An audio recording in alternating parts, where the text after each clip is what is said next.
কি কি ভালো হয়েছে আগে আমার বলেন। টনসিল হয়েছে, পরে পায়েতে নেজি বার হয়েছিল ওগুলো।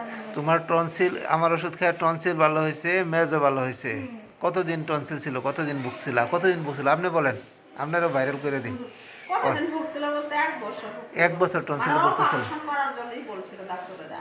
অপারেশন করে বলছিল। আলহামদুলিল্লাহ ওষুধ খাওয়া পরে আমার আমনের ওষুধ 1 ডোজ খাওয়াতে ভালো হয়েছে। এক ডোজ খাওয়াতে ভালো দ্বিতীয় হয়েছে। ডোজ নিজা খাওয়াই দিছি। আর মেজ কতদিন ভালো, 1 ডোজ ওষুধ খাওয়া ভালো হয়েছে। এক ডোজে খাওয়া ভালো হয়েছে। আর কার কার ভালো হয়েছে বলেন। আমার আম্মুরও ভালো হয়েছে, বেশ টিউমার বের হয়েছিল। আপনার আমার বেস্ট টিমার, এটা কতদিন ভুগতেছিল, মাসও ভালো হয়েছিল। না এই ভুগতেছিল কতদিন? ভুগা নাই, মানে ওটা বের হওয়ার সাথেই না, খাওয়ার হওয়ার সাথে আপনার কাছে বাড়াইছিল। ওর সাথে সাথে আমার কাছে সাথে পাঠা সাথে দিচ্ছে। আপনার ওষুধ খাওয়া ভালো হয়েছে। তাহলে হোমিওপ্যাথি ওষুধ খাওয়ার পর আপনার অভিজ্ঞতা কি, এক্সপিরিয়েন্স কি? এক্সপিরিয়েন্স সেজন্য তো আপনার কাছে রুগীও বানায়, আমরাও আসি ভালো হয়ে জন্য। আচ্ছা আচ্ছা, ঠিক আছে।